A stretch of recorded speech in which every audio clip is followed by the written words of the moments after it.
Can I just say multiple people? Or is it just this one? I think you've got to, I mean, there was more than one, so I think we've got to answer the question. Come on, son. Problem was We're that going down the university. series of interviews that I did when I got in the race were after this. And people asked me, is the number still the same? Exact address or not? No, there's no exact address. I think I said to 6 to Dominic, and then I cleaned it up in subsequent interviews because I knew that was a problem.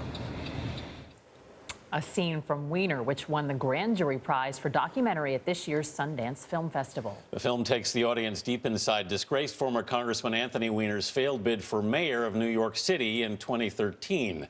We're joined by the film's directors, Josh Kriegman and Elyse Steinberg. Good morning. Congratulations, first of all, to you both for the Sundance win. Thank you. This is an absolutely riveting film. We were both saying it feels like watching a slow-motion train wreck.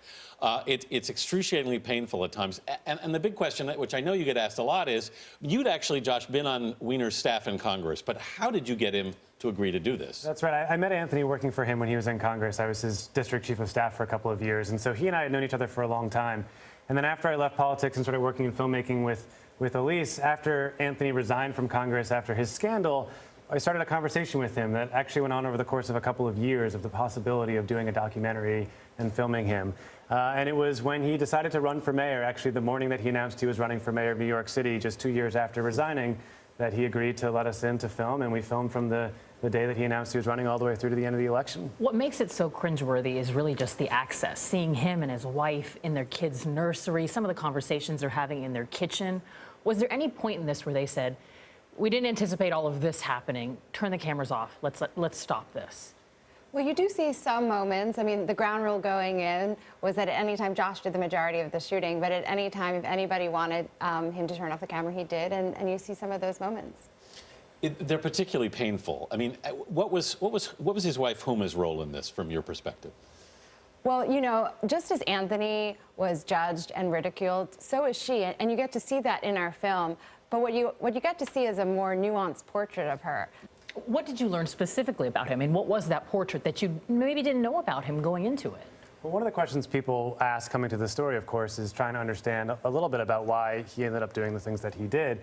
And you do get to hear him reflect on it a bit in the documentary. And one of the insights that I think you see is that he talks about how some of the qualities that made him successful in politics as a politician were actually maybe some of the same qualities of his personality that maybe led him to do some of the mistakes in other parts of his life. Do you get the sense that either or one of them regretted going into this campaign in the end? Well, it obviously didn't work out the way that he wanted it to.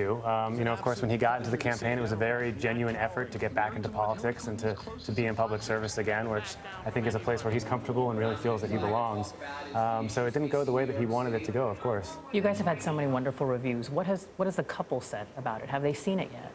They actually haven't seen it yet. We offered to show it to them, and a number of months ago, we offered to show it to them a number of times, and they didn't want to see it. They haven't wanted to see it. Anthony has said he's not eager to relive it, which, of course, we can understand.